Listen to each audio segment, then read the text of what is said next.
Hanya saja, ya seperti kata Mega, Jokowi memang patut dikasihani.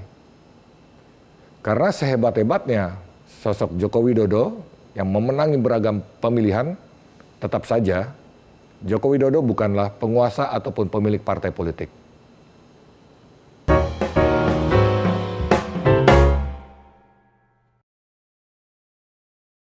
Hai Sobat, jumpa lagi kita dalam program The Editors Media Indonesia.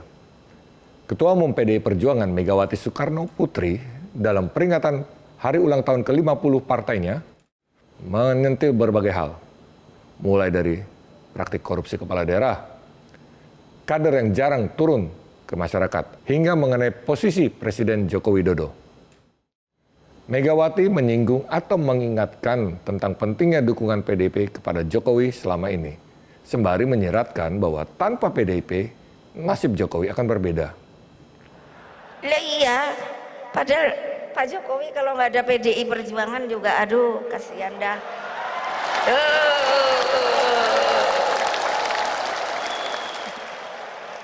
Lo legal formal lo. Beliau jadi presiden tuh nggak ada kan ini. Legal formal diikuti terus kan sama saya. Beragam pendapat menanggapi pernyataan Megawati tersebut. Dari kalangan akademisi antara lain melihat Megawati unjuk kekuasaan di hadapan Jokowi seperti dikatakan oleh pakar hukum tata negara Universitas Andalas Khairul Fahmi. Padahal kalau menurut Fahmi, PDIP dan Jokowi sebenarnya memiliki hubungan yang sama-sama menguntungkan. Jokowi tidak akan jadi presiden kalau tidak ada PDIP. Itu betul. Begitupun sebaliknya. PDIP juga diuntungkan dengan keberadaan Jokowi. Karena dengan mengusung Jokowi, PDIP pun bisa kembali berkuasa. Adapun Direktur Eksekutif Indo Strategik, Ahmad Hoirul Umam menyebutkan bahwa Ketua Umum PDIP, Megawati Soekarno Putri tengah mengalami surplus kepercayaan diri.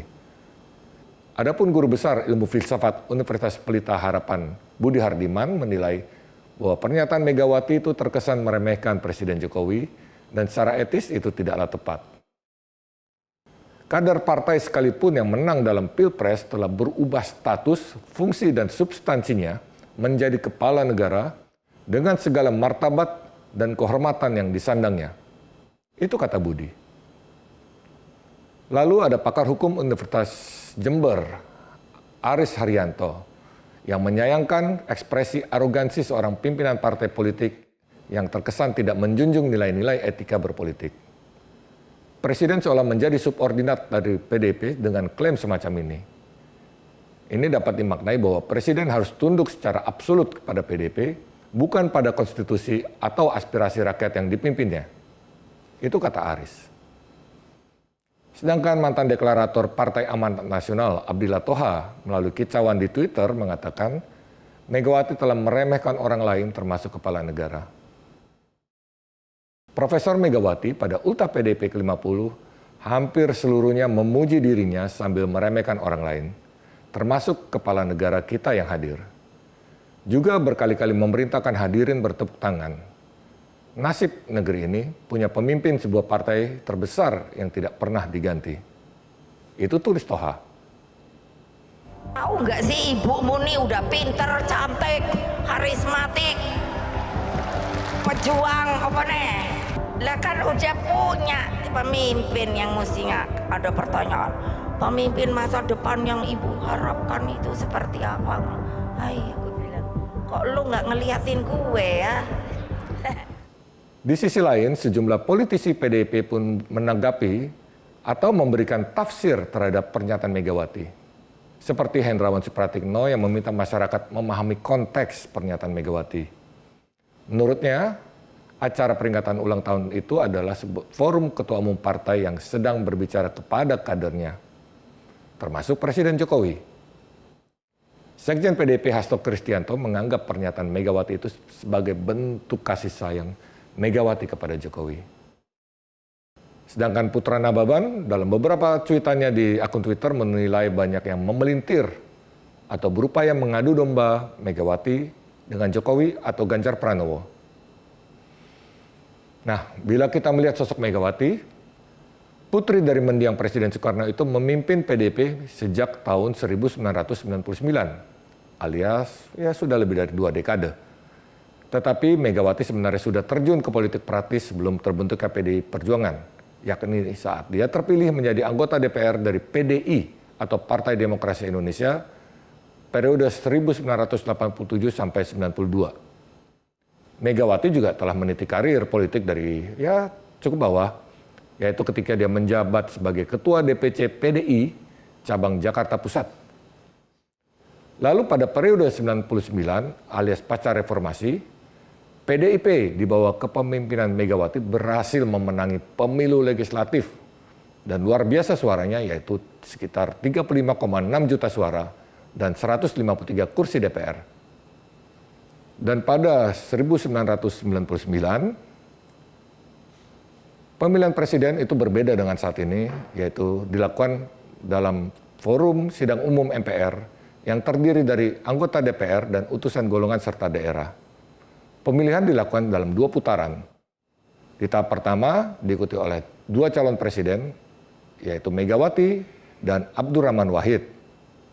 Hasilnya, Megawati kalah menghadapi Gus Dur. Dan di putaran kedua, yaitu pemilihan calon wakil presiden, Megawati akhirnya berhasil mengalahkan Hamzahas. Dan akhirnya pasangan Gus Dur, Megawati menjadi presiden dan wakil presiden. Setelah itu Megawati akhirnya berhasil menjadi Presiden Republik Indonesia setelah MPR mencopot Gus Dur dari jabatannya pada 23 Juli 2001. Lalu pada pemilu Presiden 2004, Megawati berpasangan dengan Hasyim Musyadi kalah ketika harus berhadapan dengan pasangan Susilo Bambang Yudhoyono dan Yusuf Kalla. Setelah itu pada pemilu Presiden 2009, Megawati yang berpasangan dengan Prabowo kalah lagi menghadapi Susilo Bambang Yudhoyono yang berpasangan dengan Budiono. Kembali kita ke pidato Megawati. Bagaimana sebenarnya dengan performa Jokowi yang dikasihani oleh Megawati? Jokowi menjadi wali kota Surakarta pada 2005 diusung oleh PDIP dan PKB. Jokowi yang berpasangan dengan FX Hadi Rudiatmo kembali memenangi Pilkada Kota Solo pada 2010. Setelah itu, Jokowi lagi-lagi menang dalam pemilihan gubernur DKI Jakarta pada 2012. Saat itu Jokowi yang berpasangan dengan Basuki Cahayapurnama alias Ahok memenangi Pilkada DKI menghadapi Fauzi Bowo atau incumbent yang berpasangan dengan Nahrawi Ramli. Padahal jelang pemilihan putaran pertama pasangan Fauzi Bowo Nahrawi Ramli unggul berdasarkan hasil hampir seluruh lembaga survei. Apalagi pasangan Fauzi Bowo Nahrawi Ramli itu mengantongi dukungan yang cukup besar, yakni 7 partai politik. Perolehan suara PDIP di 5 pemilu pasca reformasi memang cukup dinamis. Diawali pada 99 dengan 35,6 juta suara, lalu pada 2004 turun menjadi 21 juta suara, dan pada 2009 turun lagi menjadi 14,6 juta suara. Setelah itu, pada 2014, naik menjadi 23,6 juta suara dan pada 2019 menjadi 27 juta suara. Sebagai catatan, pada 2014, PDIP beserta sejumlah partai koalisi mengajukan Joko Widodo sebagai calon presiden. Sehingga bila kita belajar dari pemilihan gubernur DKI Jakarta 2012, jelas terlihat. Tidak jelas sebenarnya relasi antara jumlah partai politik pengusung dan perolehan suara calon. Lalu kita bicara pada pemilihan presiden 2014, Joko Widodo menggandeng Yusuf Kalla dan mengantongi dukungan dari 4 partai politik, yakni PDIP, PKB, Nasdem, dan Hanura. 4 partai politik tersebut memiliki jumlah suara sekitar 49,9 juta suara hasil pemilu sebelumnya. Adapun lawan politiknya, Prabowo Subianto dan Hatta Rajasa, meraih dukungan dari Golkar, Gerindra, PAN, PKS, P3, dan Partai Bulan Bintang. Akumulasi kekuatan 6 partai tersebut berdasarkan hasil pemilu sebelumnya sekitar 59,3 juta suara. Dan hasil Pilpres membuktikan pasangan Jokowi JK memenangi Pilpres 2014 dengan 70,9 juta suara, sedangkan Prabowo Hatta meraih 62,5 juta suara. Setelah itu, 5 tahun kemudian pada pemilihan presiden 2019, pasangan Joko Widodo Ma'ruf Amin diusung oleh 7 partai politik dengan 62,2% suara atau 60,35% kursi DPR berdasarkan hasil pemilu 2014. Adapun Prabowo Subianto yang berpasangan dengan Sandiaga Uno diusung oleh 4 partai politik dengan 36,3% suara atau 39,6% kursi DPR. Dan pada 30 Juni 2019, KPU menetapkan pasangan Jokowi Ma'ruf Amin memenangi Pilpres dengan 85,6 juta suara atau 55,5%. Adapun Prabowo Sandiaga meraih 68,6 juta suara atau sekitar 44,5% suara sah. Jadi lagi-lagi, akumulasi perolehan suara 7 partai pengusung pada kandidat Jokowi Ma'ruf Amin masih jauh di bawah raihan suara pasangan tersebut. Di mana perolehan suara 7 partai bila digabung itu masih mencapai 79,3 juta suara. Sedangkan 4 partai pengusung Prabowo Sandi hanya memperoleh 49,5 juta suara. Pengumpulan suara gabungan partai politik yang sebenarnya memiliki struktur sistem dan massa ternyata masih di bawah perolehan suara sosok para kandidat. Hanya saja, ya seperti kata Mega, Jokowi memang patut dikasihani. Karena sehebat-hebatnya sosok Joko Widodo yang memenangi beragam pemilihan, tetap saja Joko Widodo bukanlah penguasa ataupun pemilik partai politik. Pasalnya, konstitusi di Indonesia masih memastikan bahwa partai politiklah yang memonopoli pencalonan presiden. Undang-Undang Dasar 1945 mengakui hak monopoli partai politik dalam mengajukan calon presiden dan wakil presiden. Sejumlah pemimpin negara pernah memperingatkan perlunya pembatasan antara loyalitas ke partai politik dan negara. Salah satu contoh kalimat yang terkenal adalah, "My loyalty to my party ends when my loyalty to my country begins."